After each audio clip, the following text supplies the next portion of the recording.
Well, you very kindly listened to me for a bit, and I just think we should hear from God. So I'm going to read that story from Luke chapter 15. I'll read it from the Greek, but I'll put it in English, don't worry. Luke chapter 15, verse 11. He said, "A certain man had 2 sons, and the younger one said to his father, 'Father, give me the share of the inheritance that's coming to me.' And so he divided his livelihood between them. Not many days later, gathering everything together, the younger son went away into a far country, and there he wasted his possessions, living riotously. And when he had spent everything, there came a severe famine on that land, and he began to be in need. So he went and stuck himself to one of the citizens of that country, who sent him into his fields to feed pigs. And he longed to be filled with the husks that the pigs ate, and no one gave him anything. Coming to himself, he said, 'How many of my father's hired servants abound in bread, and here I am perishing by hunger. I will arise and go to my father, and I will say to him, Father, I've sinned against heaven and before you. I'm no longer worthy to be called your son. Make me like one of your hired servants.' And he stood up and he went to his father. While he was still a long way away, his father saw him and was filled with compassion. And he ran and fell on his neck and kissed him. And the son said to him, 'Father, I've sinned against heaven and before you. I'm no longer worthy to be called your son.' And his father said to the servants, 'Quick, bring out the best robe and put it on him, and put a ring on his finger and sandals on his feet, and bring the fatted calf, kill it, and let's eat and celebrate. For this my son was dead and is alive again. He was lost and is found.' And they began to celebrate. Now, his older son was in the field, and as he came and drew near to the house, he heard the music and dancing. And he called one of the lads and asked him what these things meant. And he said to him, 'Your brother has come, and your father has killed the fatted calf, because he's received him back safe and sound.' And he was angry and refused to go in.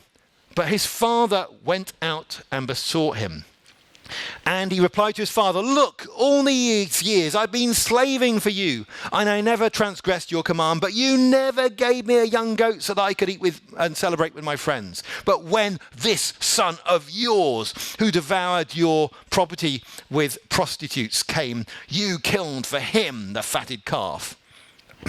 He said to him, 'Child, you're always with me, and all my things are your things.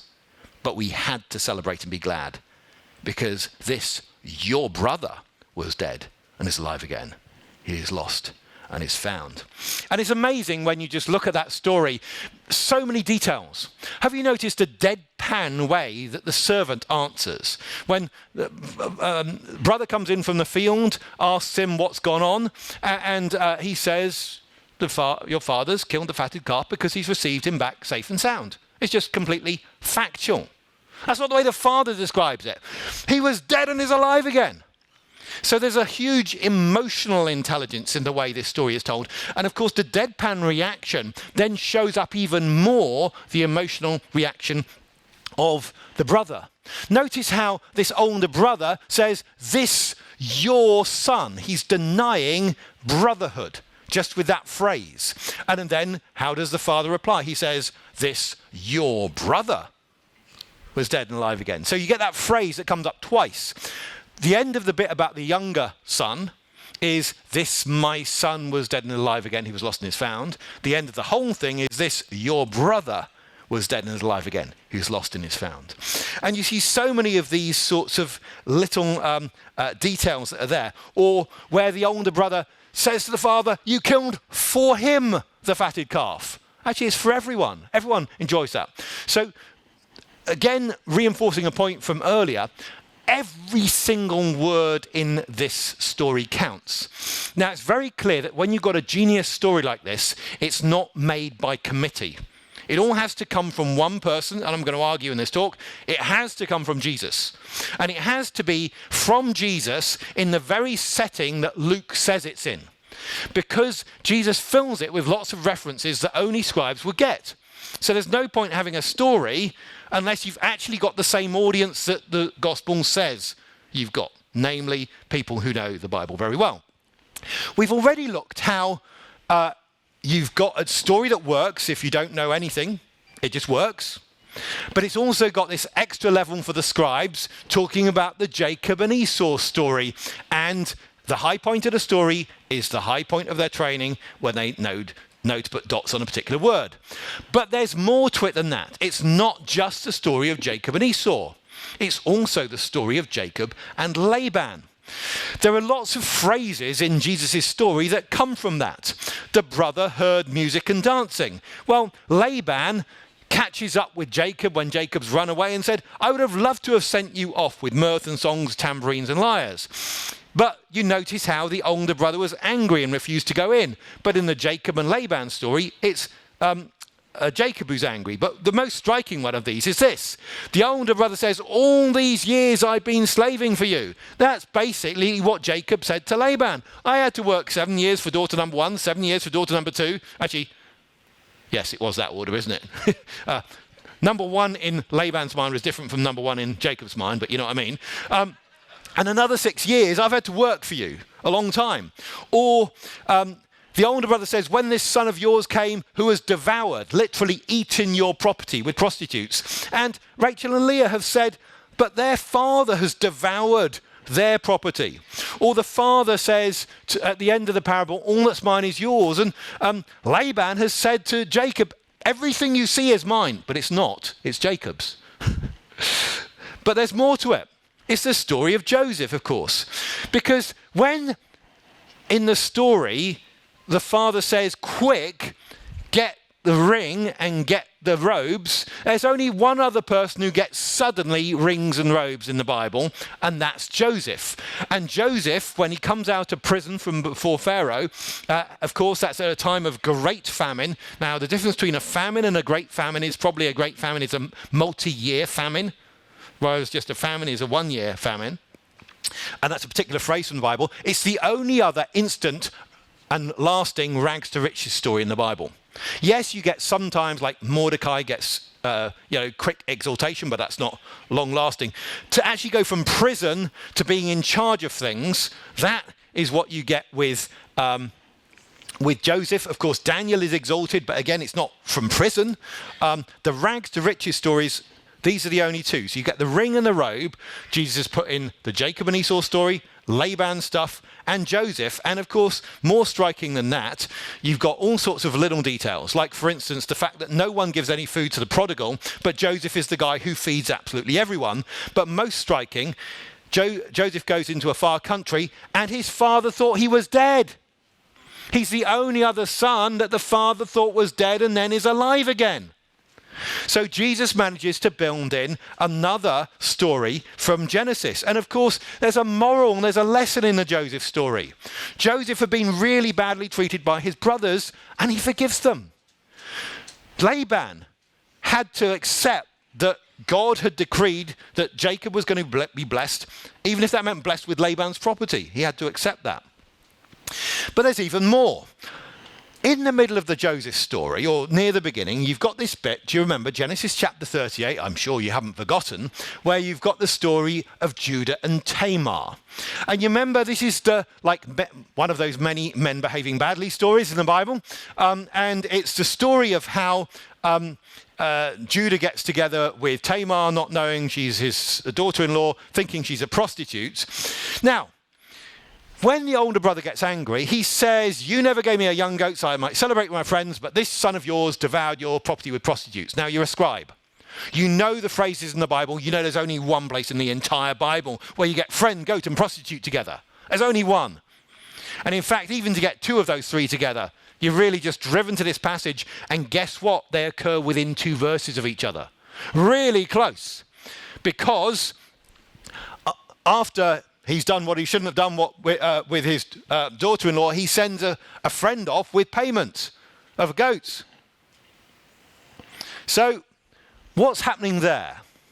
In the story of Joseph, the younger brother, is off in a far country sexually behaving, resisting Mrs. Potiphar, while Judah, the person from whom the Jews derive their name, the person to whom these scribes and Pharisees think of their ancestor, was not behaving right in the land. So it's a very, very powerful thing. But there's more. It's the story of Abraham, isn't it? A man had 2 sons. When you think of that, who can not think of Abraham? Because, of course, he is the great archetypal father figure, and father is mentioned so many times in this passage as well as in the next passage. And he begins his speech with quick. Remember that? When the guests come, Genesis 18 verse 6, he says, quick, 3 seahs of flour. And that's the very first word out of the father's mouth here, isn't it? And it all leads to Abraham ran and took a calf. Oh, so we've got quick and running. Oh, tell me, this is the first running in the Bible. So if you're a scribe, you notice the first time you copy out the word run. It's the first hospitality in the Bible, Genesis 18. The first person to say quick for anything, and it leads to a fatted calf. And it's the only other old guy in the Bible to run. Now, don't you think the scribes have noticed he's 99? That's pretty good. You're running at 99. That's pretty amazing. And so, don't you think everyone noticed? When you see this old man of Jesus' story running, who can not think of Abraham? Who then begins a speech with quick that leads to the fatted calf. And we know Jesus thought about the verse that said 3 seahs because it's his shortest story. So, it's amazing how that all fits together. But he didn't divide his inheritance between the 2 sons equally, did he? In the Abraham story, the younger son Isaac gets everything. Why? Well, Abraham's the only other father who gives away his inheritance while he's still alive. Isn't it odd to give away your inheritance while he's still alive? But that's what Abraham did. Look, Genesis 25, verses 5 and 6. Abraham gave all that he had to Isaac, but to the sons of his concubines, Abraham gave gifts. And while he was still away, he sent them away from his son Isaac eastward to the east country. So, if you're a scribe and you know the Bible, there's quite a bit to echo the life of Abraham. But there's a little bit more. Why does Ishmael not inherit? Well, because he refuses to join the celebration for his younger brother. Look at this, Genesis 21. And the child Isaac grew and was weaned, and Abraham made a feast on the day that Isaac was weaned. But Sarah saw the son of Hagar, the Egyptian, whom she had borne to Abraham, laughing. So she said to Abraham, cast out this slave woman with her son, for the son of this slave woman shall not be heir with my son Isaac. So Ishmael lost his inheritance through despising the feast for the younger son. Don't you see the warning to scribes and Pharisees? They think they're the heirs, and they think the tax collectors and sinners can't come into the kingdom of God. You despise them, it's you lot that are out. You scribes and Pharisees that think you're in, it's your place, you're out. Wow. But think of the contrast.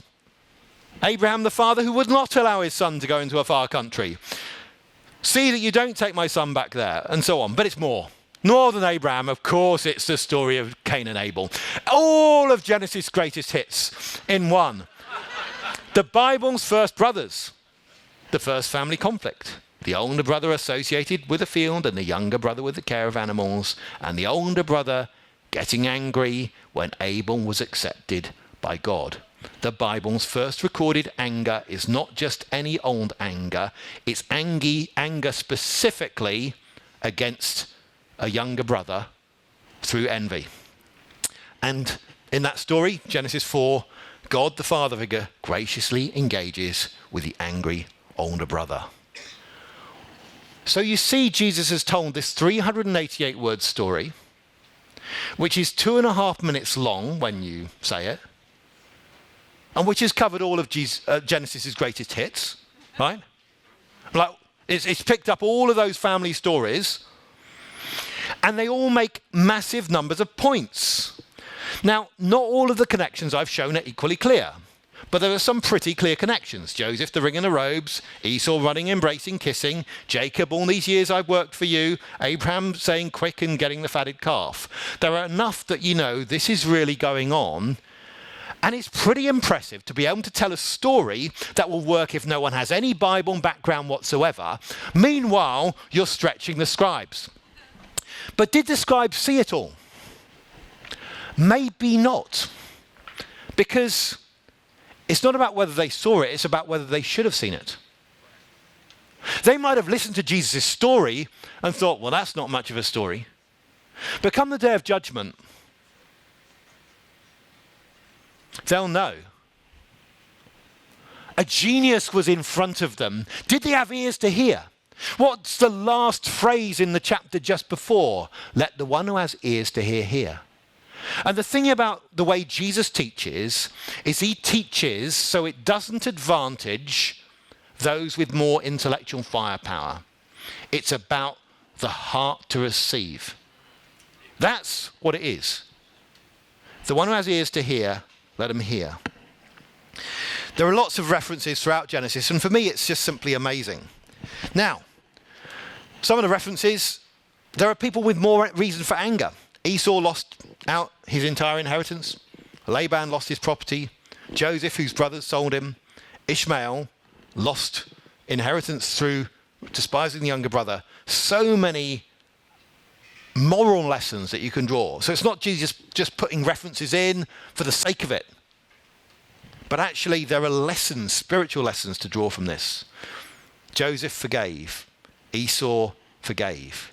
Laban needed to make a peace treaty, God said, and Ishmael lost his inheritance through despising his younger brother. And Abraham was welcoming of complete strangers. Really, really welcoming. So many more lessons. Now, okay, I've shown that with Jesus' longest story, but can we show the same thing going on with some of Jesus' other stories? Well, we're going to just take one in more detail, but we'll do a few briefly. So we're going to look at the story of the temporarily rich man and Lazarus. Now, I say the temporarily rich man and Lazarus. People normally say the rich man and Lazarus. One of the brilliant things Jesus does is not call him the rich man after he's got to Hades. You know, because once he's in Hades, he's not rich anymore. I mean, he sort of thinks he is. I mean, in the story, it's interesting. You know, he sees Abraham afar off. This is Luke 16, 19 to 31. He sees Abraham afar off and Lazarus at his side. Now, he's actually come across Lazarus before because he was like at his gate the whole time. Who's he talk to? He talks to Abraham, the guy he's never met before. Why? Because Abraham's a rich man. He's a rich man. We should have a conversation together. Rich men do that. Ignore the other guy. Oh, make sure you send Lazarus like as a servant to dip the tip of his finger and bring me some water. So it's a brilliant story, and it's the story of the temporarily rich man and Lazarus. Now, how does Jesus tell the story? He tells it, again, with the same economy of words. He tells you that at the rich man's gate was laid a poor man. That's just one word in Greek, was laid. Now that's brilliant, because he's just told you Lazarus has a mobility disability without telling you that Lazarus has a mobility disability. He didn't have to be explicit, just one word, was laid. Wow. And then he tells you that the poor man died and was carried by the angels to Abraham's side. The rich man died also and was buried. Notice two things. One, poor man dies first. Poor people usually do die earlier. Again, it's just in Jesus' story. Just like, it's there. Poor man died. Was he buried? Doesn't say. It tells you the rich man's died. And you're left wondering. Now, some people say he was buried. Some people say he wasn't buried. What's the answer? The answer is we don't know, because Jesus has the brilliance enough not to need to fill in all the bits. It's okay to leave loose ends in a story. This is a loose end. I'm wondering, was he like buried, but it wasn't a big deal? Or was he not buried at all? But the poor man gets VIP treatment and is carried by the angel limousines up to Abraham's side, and the rich man is buried, and no doubt lots of people went to his funeral. And so Jesus tells this story, and it is so powerful. Then we see the rich man is in Hades, and again he's calling out to Abraham, and he sees Abraham and says, look, send Lazarus to me to dip his finger. on my tongue because my tongue is burning. And earlier in the story, we've been told that the dogs have been licking the sores of the poor man with their tongues. And so the tongue you're reminded of there, that just as the poor man burnt before, now the rich man's tongue is burning. And as Abraham says, no can do. There's a chasm. That's just not possible. Okay, send Lazarus to my 5 brothers. I've got 5 brothers, so he can warn them. Now that's really amazing because we see this rich man wasn't totally self-absorbed. You think he's a totally self-absorbed rich man? No, he's not. He's not. He actually cares for his brothers. That's really interesting. I've got 5 brothers. Now, if you're a scribe, what does the number 5 remind you of? Oh yeah, those 5 particular books you copy out the most, the first 5 books of the Bible. Now, according to the first 5 books of the Bible, and that's what Abraham refers back to. They've got Moses and also the prophets. According to those first 5 books, how many children does Lazarus have? Well, he's going to have, Abraham have. Abraham's going to have as many as the stars and the sand. 3 times in this story, this man calls out, Father Abraham, Father Abraham, Father Abraham. Dude, you've made a mathematical mistake. If Abraham is your father, you have more than 5 brothers.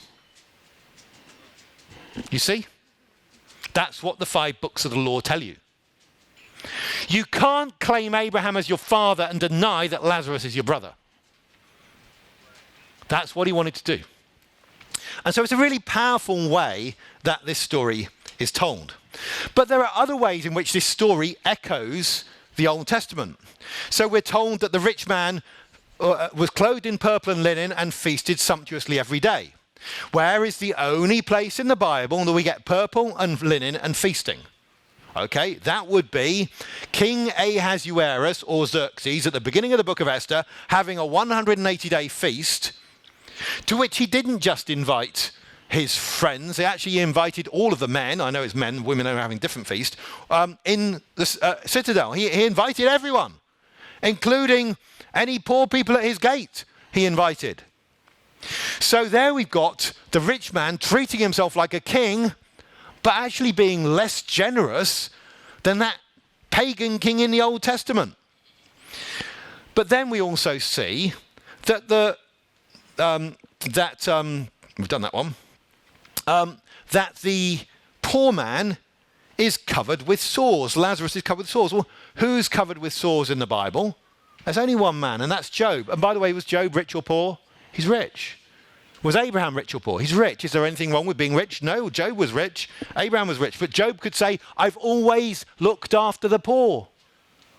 You see, the problem is not being rich, it's the way he was rich. And then it says that being in Hades in torment, the rich man lifted up his eyes and saw Abraham far off and Lazarus at his side. Now look at those phrases. And by the way, this is why I like literal Bible translations, because they're going to give you more of these connections between bits of the Bible. Where in the Bible do people lift up their eyes and see afar off? There are 2 places. One is in the book of Job. Oh, by the way, Job is the only other place where you get feasting every day. It seems to be Job's sons. There are 7 of them, 3 daughters, and they hold a feast 1 day per week, every different son, and it's a sibling-only feast. They only invite their siblings. They have their sisters round. That's who it is. But of course, Job's friends come. And it says they lifted up their eyes and they saw him from afar. So Jesus is filling his story with references to the book of Job, where there's a lot of lessons to get. And there's a bit more. Because, of course, he calls out to Abraham, and he lifts up his eyes and saw Abraham afar off. The real time in the Bible you get this is Genesis 22 verse 4. On the 3rd day, Abraham lifted up his eyes and saw the place from afar. That's the place he has to offer up his son. You've got 4 links: lift up, eyes, from afar, and Abraham. Jesus is filling his story with those sort of references. He's also the person in the Bible most often said to lift up his eyes and see. He calls out Father Abraham 3 times, calling Father 3 times, just as the younger son calls out Father 3 times in the previous chapter, Luke chapter 15. Now think about that. 3 times Father, Luke chapter 16, 3 times Father, Luke chapter 15, and in the middle, the non-father, where the older brother says, look, all these years. That's the way it's structured. Let's look at another story briefly, this parable of the Good Samaritan. Someone comes up to Jesus who's an expert in the law, and rather than taking this as his best ever opportunity in his life to learn something, because he's finally actually meeting someone who knows more than him, he's meeting Jesus, the most knowledgeable person ever, so it'd be a really good chance to learn. He decides instead of trying to learn, he's going to test. And this sometimes happens, you see it in Q&A sessions, I'm sure you won't see it later, where people, rather than actually trying to learn, actually try and show off what I know. So but he's doing this for the crowd, right? I'm sure you won't do it. So he's wanting to perform in front of everyone and say, what must I do to inherit eternal life? Jesus doesn't give him an answer. He gives him a counter question. In the law, what's written? How do you read it? At this point, he gives a really good answer. Top of the class. He answers with a perfect answer. Love the Lord your God. Love your neighbor. We know that's a perfect answer because Jesus gives that as a perfect answer on another occasion, okay? At which point, Jesus says, this do and you will live. Then we read that he wants to justify himself and said, yeah, but who is my neighbor? Well, that neighbor word, I need a bit of a dictionary definition on neighbor before we can really do that. So notice he doesn't want to say, I need a dictionary definition of God. That bit's going to be impossible, loving the Lord your God with all your heart, soul, mind, and strength. But he wants to pick on the easy bit. Let's see if we got some negotiating on that. Who I can exclude as my neighbor. It's got different meanings. At which point Jesus says, let's go back. If you're a scribe and expert in the law, there's only one place in the Bible that someone ever says, this do and you will live. In that order, this do and you will live. Do you know who it is? It's Joseph talking to his brothers who last time they'd met, they'd left him naked, just like the man in the story that Jesus is about to tell. So, there we got it. Jesus tells of a man stripped naked and abandoned. Well, then he gets to the end and asks the question about, who was a neighbor. And it's an amazing way because it's got the same structure, question, counter question, statement, command, being do, and that happens all again. Right, let's go on to another story. That was too brief for you. I know you missed some things. Get the slides. Parable of the strong man. Remember that Jesus says, who can go into someone's strong man's house and plunder his goods unless he binds a strong man? Then he may plunder his house. Well, look, where's that come from? It comes from the Old Testament. Isaiah, or you would say Isaiah, so I'll translate it for you. Can the prey of them be taken from the mighty, or the captives of the tyrant be rescued? And thus says the Lord, even the captives of the mighty shall be taken, the prey of the tyrant be rescued. Or Jesus tells this story, the story of the parable of the sower. Remember, the sower goes out and he sows the sort of parable of the non-strategic sower. Yeah, the one who actually wastes so much of the seed. Like, why so unstrategic? Well, actually, that's quite a method for us. Actually, I'm going to say this. Remember to be unstrategic sometimes. Everyone's trying to optimize everything as if you can. And God's built randomness into the universe. Genesis chapter 1, seed, seed, seed. And the thing about seed is you don't know what's going to germinate. So we're all trying to model stuff all the time. And actually, God has built that non-predictability into things. That's really important. Anyway, just a lesson I had to do. But Jesus' detail about the 100-fold harvest, well, that seems to come from Isaac back in Genesis 26. And isn't it wonderful to have that bit in Jeremiah 4 verse 3, do not sow among thorns. There are lots of biblical references there. When you've got the parable of the unforgiving servant who actually owes his king 10,000 talents. Is there a story before in the Bible of someone who owes his king 10,000 talents? Yes, that would be Haman, who's promised 10,000 talents, which is an absolutely huge amount, to King Ahasuerus, or Xerxes, in exchange for being able to pick on other servants, and who ends up falling and begging for mercy of Esther, just like this man ends up and falls and begs for mercy. The parable of the talents begins, there was a man, a master of a house, who planted a vineyard, put a fence around it, dug a wine press and built a tower. And that again comes from Isaiah, or you'd say Isaiah 5 verse 2. He dug it, cleared it of stones, planted it with choice vines, built a watchtower in the midst of it, and so on. So what I'm saying is not that every single one of Jesus' parables is filled with loads of references to the Old Testament. I think when he's engaging with these scribes in Luke chapter 15, he particularly piles it all in. But it's a common thing. It's a feature of the way he speaks. There's huge depth there. Now, just want to look towards the end about, was Jesus actually the genius? Or is it possible that the gospel writer was the genius, or someone else was the genius, and these brilliant stories don't actually go all the way back to Jesus? Okay? And I'm going to argue they go back to Jesus, every little bit of them. Okay. One of them is to recognize that when we're in Luke 15 and 16, which are amazing passages, there are loads of connections between the different stories. They all have to come from the same person. Could be Luke, could be Jesus, but it has to be the same person. So, I've mentioned already about the addresses to the Father, 3 times in chapter 15, 3 times in chapter 16. I've mentioned already about how you've got 2 stories next door about wasters. But have you noticed in chapter 15 that it says that the son, runaway son, was longing to be filled with the things that the pigs ate, and no one gave him anything? And it says of Lazarus, the poor man, in chapter 16, he longed to be filled with the things that fell from the table, but the dogs came and licked him. So they longed to be filled. That's a very particular phrase in both of them. And then you've got, in one story, pigs, and the other one, dogs. Now, this is over in Luke's Gospel and only in Luke's Gospel. But you remember that over in Matthew's Gospel, you've got pigs and dogs together. Don't cast your pearls before swine. Don't give what's precious to the dogs, or they'll trample into the foot or turn and rend you. So the same pairing of those 2 lots of unclean animals we find attributed to Jesus elsewhere.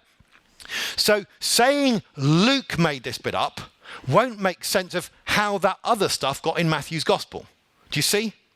So the simple way is saying there's one mind, Jesus' mind, that has these 2 things, and they go out into different Gospels. The young man who's run away, the younger brother, says, how many of my father's hired servants have more than enough bread? Now, that same word, how many, exactly the same phrase, comes up in the next story when the unjust steward is saying, how much do you owe? They each do, at the same point, a self-address, a soliloquy. They talk to themselves. The younger brother does, so does the unjust steward. They saw afar off. The father, who's an Abraham figure, saw afar off in chapter 15. In chapter 16, you've got the formerly rich man in Hades seeing Abraham afar off. The father says, quickly do this. That's the word which actually the unjust steward says. Quickly sit down and change the bill. You have celebrate coming up again and again in Jesus' story of the 2 sons. What you see is the same word come up in the story of the formerly rich man and Lazarus, because it said he celebrated every day. But he's having this selfish celebration. Him, but not the man at his gate. Then it says that the older brother in Jesus' story of the 2 sons called one of the servants, said, what's going on? Calling one, that exact same Greek phrase occurs in the story of the unjust manager who calls one of the debtors and says, how much do you owe? As for the rich, the older brother says, you never gave me a young goat so I could celebrate with my friends. The conclusion of Jesus' next story is, make friends for yourself. The father comes out to the older brother and says, child. Exactly the same word that Abraham says to the rich man in chapter 16. And, of course, chapter 16, verse 1, there was a rich man who had an unjust steward. Chapter 16, verse 19, there was a rich man who's feasting every day. So I want to say all of that has to come from the same person. Luke 15 and 16, they come from the same person. Is it Luke or is it Jesus? Okay? Well, we know that the author has to be from the land of Jesus. Why? Because if you look at the story in the middle, the story of the unjust manager, when he asks the debtors in, he says, how much do you owe? And one of them says 100 baths of oil. Another one says 100 cors of wheat. Those are the liquid and dry measures for that land, for Palestine, not for other places. So that is clearly geolocating these stories, right? Then we see that Jesus concludes saying the sons of this world are more shrewd in dealing with their own generation than the sons of light. And then he talks about making friends from unrighteous mammon. Well, mammon is an Aramaic word that helps geolocate the story. And the sons of light is a phrase that comes up particularly in the Dead Sea Scrolls, which come from that land, which geolocates that story. So everything there, and we know it's one person, we know what land they come from, and they seem to be a Jew, and it doesn't seem that's what Luke was. Also, the author knows rabbinic traditions. I've shown you how Jesus' story of the prodigal son hits on Genesis' greatest hits. It also picks up on rabbinic things. Now, rabbis often had stories of 99 and 1. Okay, so that's one bit. They also had a story of how there was a lost sheep and Moses found him. But look at this. This is a bit of a rabbinic story, so completely independent of Christians. This is a story about if you seek matters of Torah, I'm looking at the second line there, Torah, the law, like these hidden treasures, the Holy One, blessed be he, that's God, will not withhold your reward. This is analogous to a person. If he loses a cellar or a kilarim, those are coins, in his house, he will kindle several lamps, several wicks until he finds them. So in other words, rabbis from that particular land are talking about a man, notice, a man losing a coin in the house and searching for it. And what's it like? It's like when you've lost the law. Jesus picks up on that theme, addressing scribes who are experts in the law, and says, guys, you're like a woman who's lost the law. But when you find it, there's a great celebration. So who is the author of these stories? Someone who's brilliant, someone who knows the Old Testament, someone who knows rabbinic traditions, and someone who knows Palestine. And fifthly, someone with Jesus' fingerprint. Let me explain. There are fingerprints in the way Jesus speaks, because across the different texts he speaks the same way. He often begins a parable with a question. Which of you will have a friend? Which father among you? Which of you by worrying can add a cubit to his height? And sometimes these are in Luke, sometimes they're in Matthew as well. And so when he says, which of you having a sheep, if he loses one, having 100 sheep and loses one, doesn't go? Which woman, if she loses a coin, doesn't search? It's exactly the same structure as Jesus is teaching elsewhere. This is a parable over in Matthew and only in Matthew. You know there are two parables of two sons? There's the one in Luke 15, there's one in Matthew 21, and this is the whole thing. It's really short.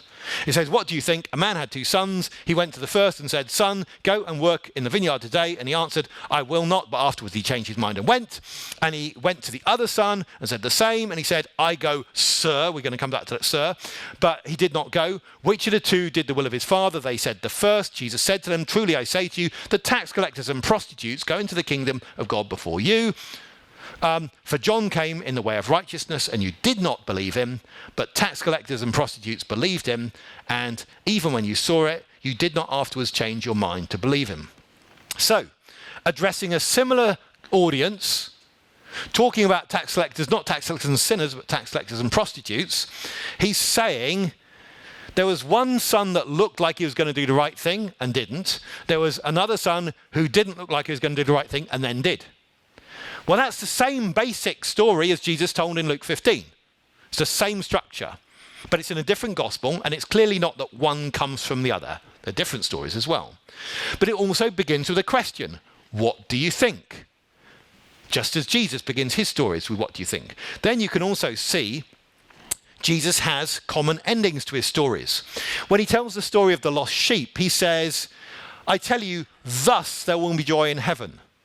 But that's what Jesus does over in Matthew's gospel. Gets to the end of the story. Thus it's not the will of your Father in heaven that one of these should perish. Or the father in the story of the two sons at the very end says it was necessary to celebrate and be glad, for this your brother was dead and is alive again, was lost and is found. Exactly the same thing happens when you get to the end of Jesus' story of the unforgiving servant over in Matthew 18. It was necessary. Was it not necessary? It's the same word, that you should have had mercy on your fellow servant, slave, as I had mercy on you. So, another feature of Jesus' teaching is to pair male and female examples together. So we get that in Luke 15, the story of the male shepherd losing a sheep, and then the story of the woman losing a coin. And then that's the build-up to Jesus' longer parable. Now, you get the same thing happening. Matthew chapter 12, Luke chapter 11. Jesus will illustrate first the men of Nineveh, then the queen of the south, the queen of Sheba. Or he will say the kingdom of God, this is Matthew 13, is like a grain of mustard that a man took and sowed in the field. Next thing, it's like a woman who took and hid the 3 measures, the leaven in 3 measures of flour. Or Jesus will say, 2 men will be in one field, one will be taken and another left. Or then there'll be 2 women grinding at the mill, one will be taken and the other left. You see the structure. This is Jesus' fingerprint. The argument of Luke 15 is that humans are worth more than sheep. You begin with sheep, you go to coins, and then you go to the most valuable at the end, right? But over in Matthew's gospel, Jesus is making a whole argument from the fact that, well, isn't a human worth more than a sheep? So some of the same ideas are coming across in different gospels. This has all of the hallmarks of Jesus. We've already looked at this parable. The other parable of the 2 sons, the same sort of reversal. Now notice this, the way the 2 sons reply. Number 1 says, I will not, but then does it. Number 2 says, I go, sir. So there you've got Jesus' storytelling technique. The question of how should someone talk to their father?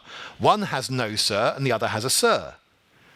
Now those figures don't correlate with the figures over in Jesus' other story in Luke 15, because the one who says sir in this story here in front of us, Matthew 21, then does the wrong thing. And over in Jesus' story, it's the one who says father all the way through who does the right thing. But what it does, it shows the same storytelling technique, a concern about how should this character address their father. The same sort of thing we've got going throughout. So in other words, we have hallmarks of Jesus. Another hallmark of Jesus. Now, parables are actually something that really are distinctive of Palestinian rabbis from the land of Jesus, not from other places. There are other ones. So that's already something that locates it. But other rabbis don't do parables back to back. But we're really familiar with parables back to back in the Gospels. And you've got 3 stories back to back in Luke 15, but they're different from the ones you got in Matthew 13, where you got 8 parables. So what you find is, even the very principle that we just stack up lots of parables, and that's why the disciples are saying, why are you teaching them in parables? You're not just using them occasionally, you're using them systematically. That is a hallmark of Jesus. So all of these things point to the fact that the genius is Jesus. The stories have a single brilliant author, and the longer stories have to be handed down with integrity, because you can't make brilliant stories by committee. Now, if Jesus' longest story comes from him and has been handed down with integrity, there's every reason to think that every single shorter story can be handed down. If you can have a 388-word story handed down with integrity, then all of the ones that are less than that are going to be a load easier. And Jesus repeats himself, so you can see how his disciples would memorize them. But there's this, and this is really astounding. It's almost as if Genesis has been written to get you ready for Jesus' longest story. It's almost as if it's giving you the building blocks of this story, because Jesus' story in Luke 15 of the two sons doesn't look like a hodgepodge. It doesn't look like it's got, bad loose ends and it's just fitting together and someone's artificially trying to shoehorn bits from this long book of Genesis into a story. It just reads smoothly. It engages you. Every single word counts. And so how can you have that happening from a book of Genesis? Well, what if the same person who designed Genesis and everything that would happen in it is the same one who told that little story? Suddenly it makes sense. In the beginning was the Word, and the Word was with God, and the Word was God. All things were made by him.